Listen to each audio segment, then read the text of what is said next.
Le document que nous allons étudier est un texte issu des mémoires de Harry S. Truman. Le public visé est donc assez large, l'ouvrage s'adressant en premier lieu à des lecteurs anglophones ou américains. Des mémoires sont des œuvres historiques ayant pour objet le récit de la vie de l'auteur. Ces œuvres autobiographiques sont souvent considérées comme révélatrices d'un ou de plusieurs moments de l'histoire. Ces recueils de souvenirs permettent de mettre en lumière des événements historiques ou anecdotiques, publics ou privés, vécus par l'auteur et racontés dans son point de vue. Le volume 2, Années d'épreuves et d'espérance, des mémoires d'Harry S. Truman, est paru en 1956, soit 3 ans après le second et dernier mandat de Truman. Ce dernier est né en mai 1884 dans le Missouri, état où il décède le 26 décembre 1972 à Kansas City. Fils d'un agriculteur éleveur de bétail, Harry Truman grandit dans une famille de petits paysans américains d'ascendance irlando-écossaise. Très jeune, il passe sa vie dans la ferme familiale et commence à s'intéresser à la musique, la lecture et à l'histoire. Pendant la Première Guerre mondiale, il est officier d'artillerie en France.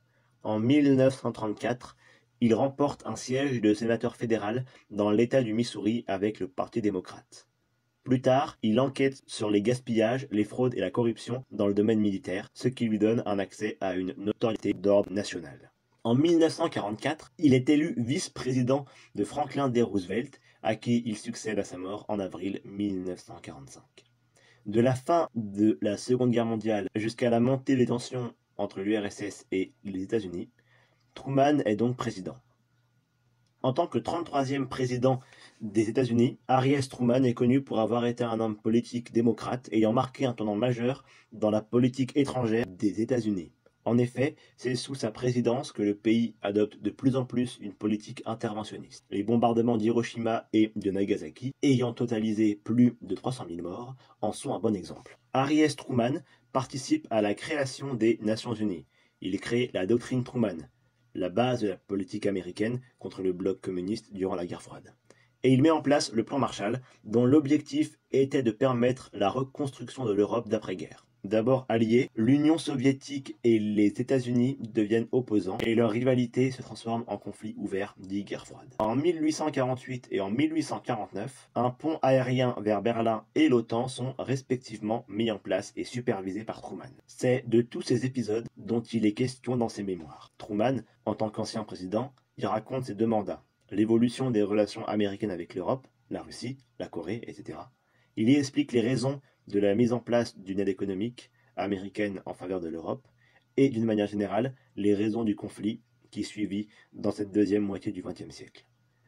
Avec la fin de l'isolationnisme américain, Truman nous montre comment les États-Unis sont passés de, entre guillemets, simples sauveurs de la Seconde Guerre mondiale et symbole de neutralité, dans un monde autrefois dominé par l'Europe, à puissance opposée à une autre dans la guerre froide. De ce fait, il s'agira de se demander dans quelle mesure l'événement du blocus de Berlin, raconté dans les mémoires d'un ancien président des États-Unis, ancre le clivage et l'opposition entre l'URSS et les États-Unis, tout en posant les bases de la guerre froide. Tout d'abord, nous nous intéresserons au rapport conflictuel survenu lors de la gestion commune de l'Allemagne au sortir de la Seconde Guerre mondiale. Ensuite, nous étudierons les affrontements russo-américains et les modalités de ces derniers grâce aux réformes économiques. Enfin, nous nous pencherons sur l'aspect de rupture totale entre les 2 blocs, les 2 superpuissances, débouchant sur la victoire de l'Ouest. À travers plusieurs citations, nous allons voir que la rivalité entre les États-Unis et l'URSS se ressent dans le texte. Et donc nous allons porter notre attention sur les endroits dans le texte où la tension entre les 2 puissances est criante. Et nous allons voir qu'il y a donc des facteurs politiques, géographiques et économiques qui ne font qu'aggraver leurs relations. Tout d'abord, le texte nous fait comprendre que le plan Marshall est le facteur déclencheur des hostilités entre l'URSS et les États-Unis. En effet, si nous prenons les premières lignes du texte, la Russie se trouva prise au dépourvu par le plan Marshall.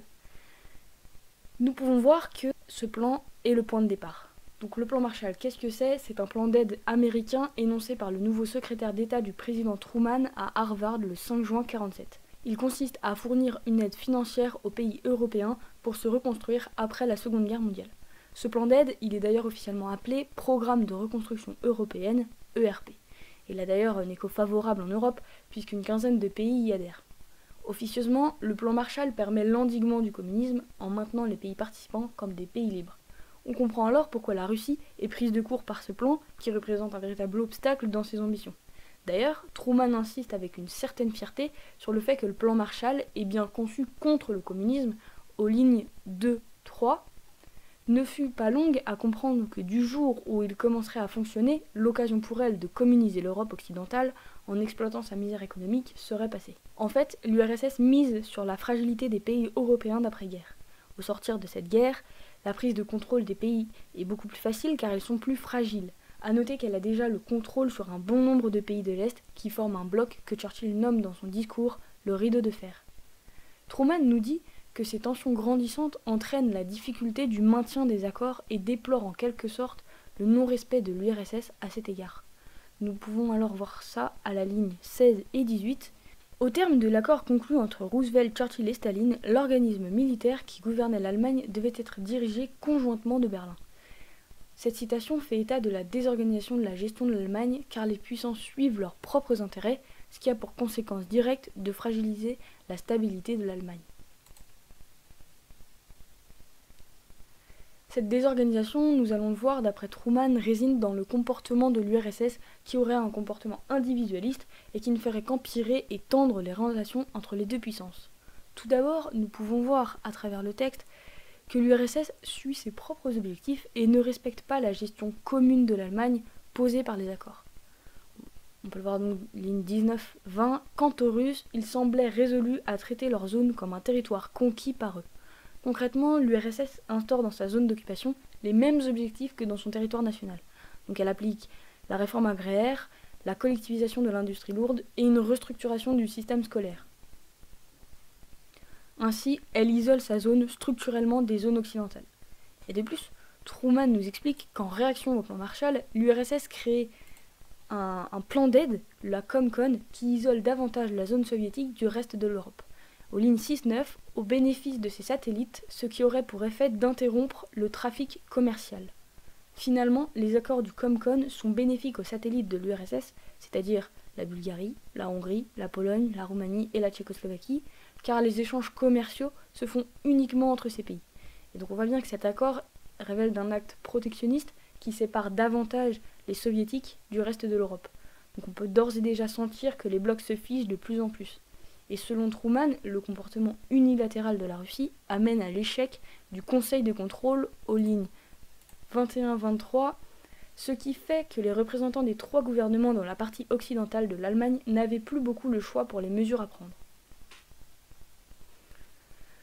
Le Conseil de contrôle, il est constitué par les représentants des quatre gouvernements et il assure l'uniformité d'action et la prise de décision commune sur la question allemande.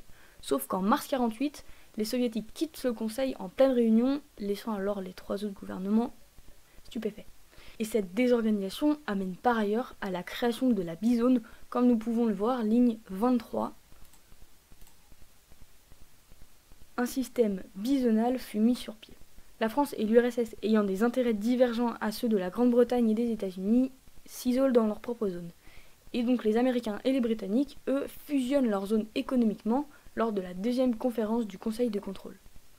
Mais cette opposition entre les puissances, elle est aggravée par un facteur géographique qui est à prendre en compte. En effet, Truman explique aux lignes 11 à 16, chaque pays occupait une zone séparée dans la ville qui était entièrement entourée d'un territoire allemand tenu par les Russes. Les territoires sous occupation des trois nations sont enclavés par les territoires allemands sous contrôle soviétique, comme on peut bien le voir ici sur cette carte. Ainsi, le bon fonctionnement des États sous occupation alliée est rendu compliqué par l'URSS qui dispose d'un véritable moyen de pression face à ces trois gouvernements. Ainsi, le plan Marshall semble être le facteur déclencheur du blocus de Berlin, car nous voyons que le clivage entre les États-Unis et l'URSS se met en place, se structure et se fige. L'URSS est décrite ici comme responsable des événements avec un comportement menaçant pour les pays européens qui souhaitent garder leur autonomie. Cela a pour conséquence d'aggraver les tensions entre les deux puissances. D'ailleurs, l'événement de la réforme fiscale, dans la suite du document, montre une autre caractéristique de la guerre froide. Nous allons voir maintenant, dans cette seconde partie, un autre événement qui marque davantage le clivage entre l'URSS et les États-Unis, c'est la réforme monétaire. Et cet événement démontre une autre caractéristique spécifique de la guerre froide. Tout d'abord, l'Allemagne est confrontée à l'instabilité financière. La mise sous occupation de l'Allemagne est aussi faite pour redresser l'économie qui est dans une situation instable, en crise. Truman explique alors la situation économique de l'Allemagne des lignes 39 à 42. Les soviets, qui avaient fait usage de la planche à billets au début de l'occupation, étaient parvenus à inonder la zone occidentale de devises imprimées, aggravant ainsi délibérément l'inflation qui menaçait de paralyser tous les efforts de l'Allemagne pour se relever. L'inflation se définit selon l'INSEE comme la perte durable du pouvoir d'achat de la monnaie qui se traduit par une augmentation générale et durable des prix, ainsi qu'une perte de la valeur de la monnaie. Pour bien comprendre l'inflation que connaît l'Allemagne, il faut revenir quelques années en arrière pendant la guerre. En effet, avant l'occupation, l'économie de guerre dictée par Hitler a fait injecter dans l'économie une énorme quantité de monnaie fiduciaire puisqu'elle s'est multipliée par 7 jusqu'en 1945. Et plus il y a de monnaie en circulation, plus la valeur est dévaluée. Alors, une fois qu'on a compris ça, on peut comprendre ce que dit Truman dans cette citation, puisque la zone soviétique réinjecte après ça 6 à 10 milliards de Reichsmark en plus en Allemagne. Ainsi, on a une augmentation considérable de la monnaie en circulation, et donc une dévaluation de la monnaie, ce qui entraîne par la suite une augmentation des prix qui plonge l'Allemagne encore plus profondément dans l'inflation. Cependant, il faut tout de même noter que les trois zones occidentales, les Français, les Britanniques et les Américains, quant à eux, réinjectent 15 milliards de Reichsmark. Donc ici, Truman critique l'URSS, mais les zones occidentales ont tout autant perturbé la stabilité financière de l'économie allemande que l'URSS. Mais les Américains créent une réforme fiscale en créant le Deutsche Mark. On le voit dès la ligne 43 à 45. Aussi, notre réforme monétaire était-elle destinée à donner au pays une monnaie stable dont il put faire usage dans les régions de l'Ouest.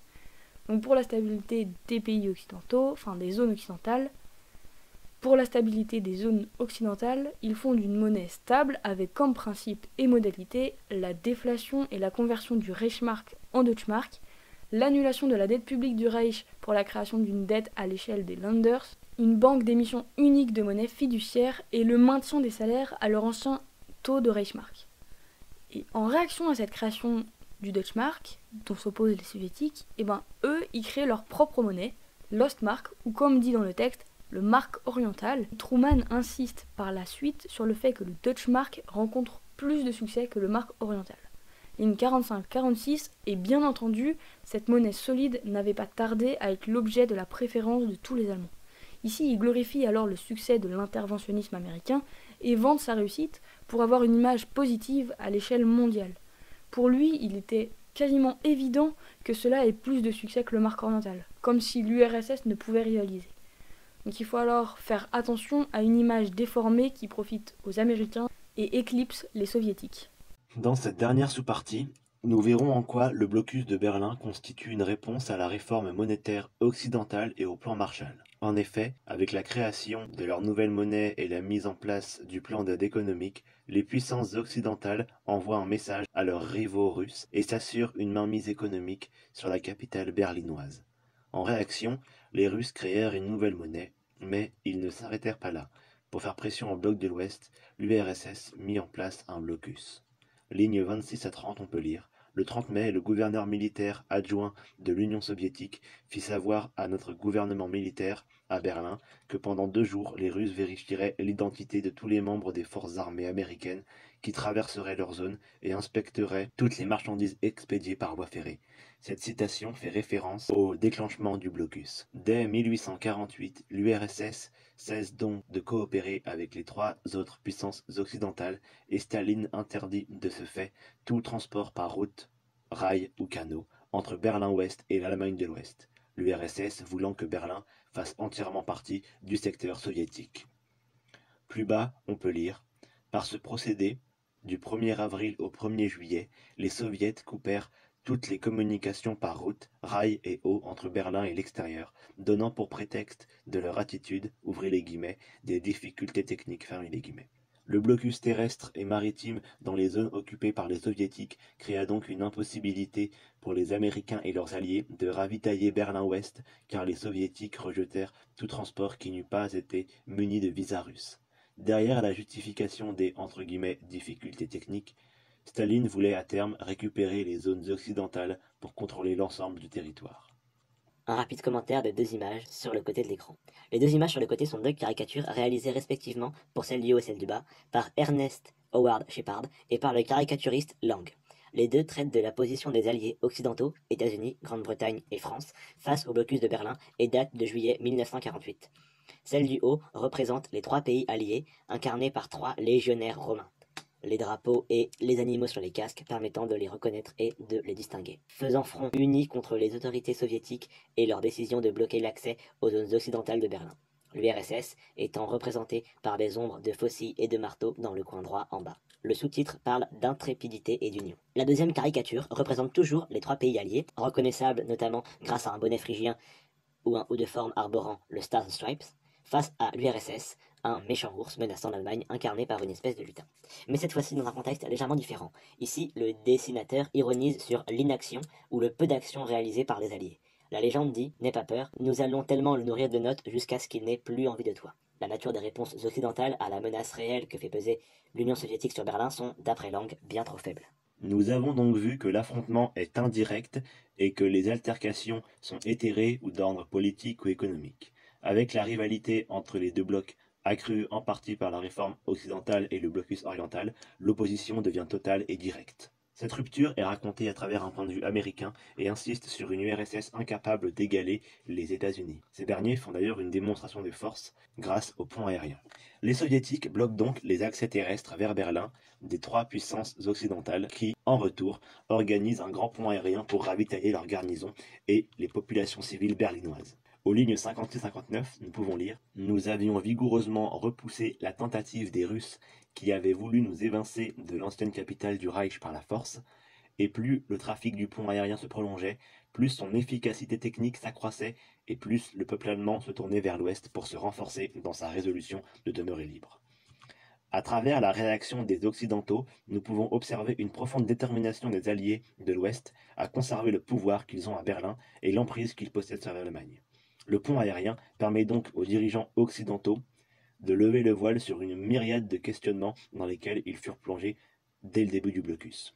Les intentions réelles des bureaucrates staliniens, la capacité du pont aérien à assurer le ravitaillement sur le long terme pour près de 2 millions de Berlinois. Ces derniers, d'ailleurs, se tourneraient-ils vers Moscou afin de s'assurer un apport complet et régulier des marchandises et de la nourriture, ou bien s'essayeraient-ils à faire confiance à l'Ouest? Le pont permit de faire table rase de ces incertitudes.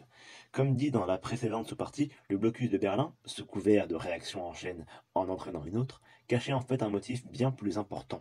L'Allemagne, ce territoire conséquent et central d'Europe de l'Ouest, était un atout indispensable, d'un côté comme de l'autre. Truman énonce bien cela, ligne 53-55. L'enjeu des discussions à Berlin, ce n'était pas nos droits légaux, mais l'issue d'une lutte pour l'Allemagne et même, dans un sens plus large, pour l'Europe. Face à la réforme monétaire, face au pont aérien, face aux attaques indirectes du bloc occidental, l'URSS répond par des tentatives de riposte vaines ou inefficaces. On peut tout d'abord lire, ligne 4-5, incapable d'empêcher les Alliés de coopérer au relèvement du vieux continent. Moscou s'efforça de riposter par des manœuvres. Ici, ces Alliés s'efforcent de remettre sur pied l'Allemagne par une économie plus stable et par de nouvelles institutions comme le Conseil des 4 ministres des Affaires étrangères. Le terme d'incapable montre ici la faiblesse de l'URSS face au capitalisme américain. Truman veut alors prouver que les États-Unis sont plus puissants que l'URSS en légitimant son plan d'aide et son idéologie.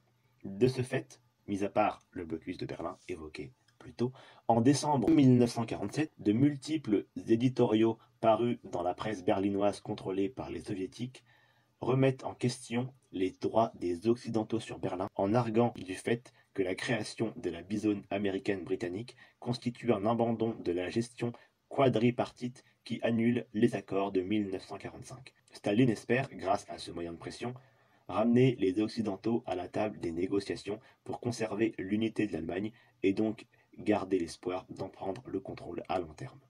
Les mesures prises vont faire monter progressivement la pression sur la présence des Occidentaux à Berlin en 2 temps. Ligne 5-6, la première consistait à mettre sur pied une contrepartie du plan Marshall sous les auspices de l'URSS. En riposte au plan Marshall, l'URSS monte son propre plan d'aide, le Comenkon, Conseil d'aide économique mutuelle, en 1949.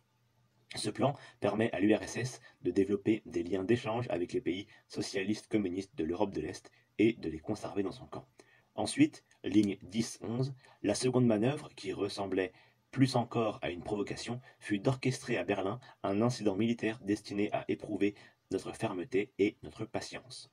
Le, ouvrez les guillemets, ressemblait plus encore à une provocation, est intéressant car on sent l'agacement de Truman face à une URSS menaçante. On sent alors que la tension entre les deux superpuissances et le conflit monte d'un cran. Ici on voit que, d'après l'auteur, les Américains, les Britanniques et les Français respectent les accords faits plus tôt, contrairement à l'URSS. Il y a alors, d'après l'auteur, un camp qui se comporterait correctement et l'autre qui est tenu pour responsable de la première crise de la guerre froide par son comportement abusif. On sent alors que l'opposition idéologique entre ces deux puissances prend de l'ampleur et de l'envergure. Dans cette dernière sous-partie, nous montrerons en quoi Truman, ancien président des États-Unis d'Amérique, érige son pays comme un leader du monde libre face à la menace communiste. Nous l'avons vu, que ce soit avec la doctrine Truman, le plan Marshall, les réponses aux ripostes russes comme la nouvelle monnaie ou le blocus, Truman est déterminé à faire comprendre au lecteur que les États-Unis sont les dignes représentants du monde libre. Si au début il fait référence à son pays ou à un ancien dirigeant de manière conjointe, comme par exemple ligne 16-18, au terme de l'accord conclu entre Roosevelt, Churchill et Staline, l'organisme militaire qui gouvernait l'Allemagne devait être dirigé conjointement depuis Berlin, cette citation faisant référence aux accords de Yalta en 1945. On voit bien qu'à ce moment-là, les États-Unis n'ont pas encore pris la place qu'ils occupent à la fin du texte. Lignes 50, 51, 52. Au début, ils prétendent dire que nous n'avions jamais eu légalement le droit d'y être, puis par la suite que nous avions eu en effet ce droit,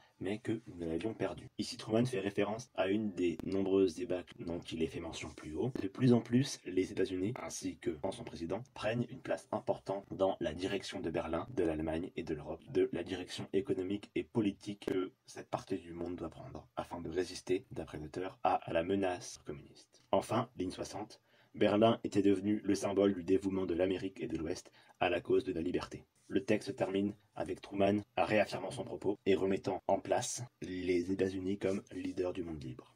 Nous pouvons donc dire que le blocus de Berlin est l'événement de départ de la guerre froide et marque l'entrée dans cette période.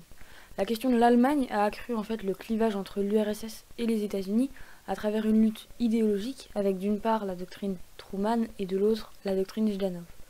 Nous voyons ainsi que le blocus de Berlin marque la rupture entre ces deux puissances et dessine une Europe et plus généralement un monde binaire puisque l'on voit le ralliement des pays dans chaque bloc. Ainsi, le plan Marshall lancé par les Américains pour endiguer le communisme entraîne une accélération des rivalités avec l'URSS qui aboutit donc à ce blocus.